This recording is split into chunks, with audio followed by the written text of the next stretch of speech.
This chapter covers the joint inquest into the deaths of Mrs. Ferrars and Roger Ackroyd. With Ralph Payton still missing, the police case against him solidifies. Afterwards, Poirot convenes a tense meeting with the family, where loyalties are tested, and he makes a startling accusation.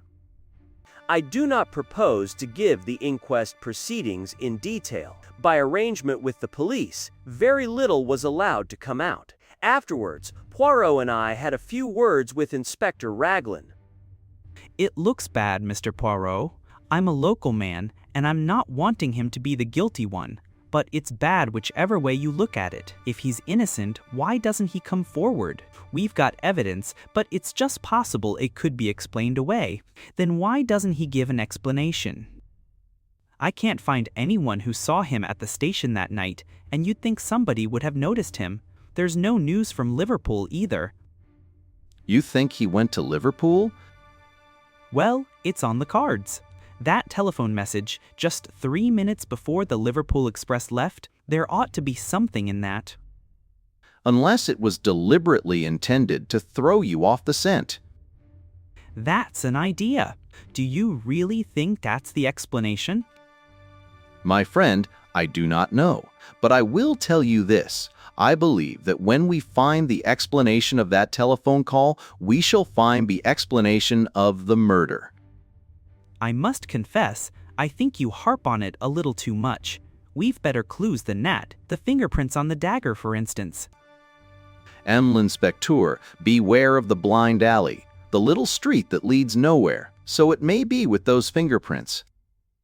I don't see how. I suppose you're hinting they're faked, fake, or true. They're bound to lead somewhere. You've got to admit that those prints were made by someone who was in the house that night? Bien entendu, you have taken the prints of everyone in the house, the quick or the dead. The inspector looked bewildered for a moment.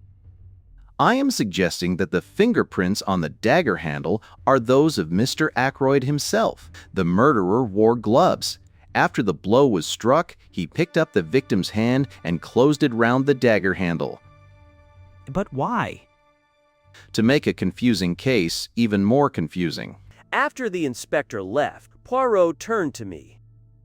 And now that we are left to our own devices, what do you think, my good friend, of a little reunion of the family? The little reunion took place about half an hour later. We sat round the table in the dining room at Fernley, Poirot at the head, like the chairman of some ghastly board meeting. Mrs. Ackroyd, Flora, Major Blunt, young Raymond, Poirot, and myself. Messieurs, mesdames, I have called you together for a certain purpose. To begin with, I want to make a very special plea to Mademoiselle. Mademoiselle, you are engaged to Captain Patton. If anyone is in his confidence, you are. I beg you, if you know of his whereabouts, to persuade him to come forward. His position grows daily more dangerous. It is Papa Poirot who asks you this. Will you not trust me and tell me where Ralph Patton is hiding? Waggle, I swear to you, swear solemnly, that I have no idea where Ralph is and that I have neither seen him nor heard from him either on the day of the murder or since. Bien, that is that. Now I appeal to these others. You are all friends of the missing man. If you know where Ralph Patton is hiding, speak out. I beg of you, speak out. There was a long silence. I must say that Ralph's absence is most peculiar.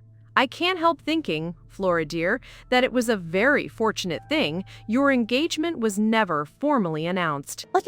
I am loath to believe the worst of anyone. But, of course, one must remember that Ralph was in several air raids as a young boy. People are not responsible for their actions.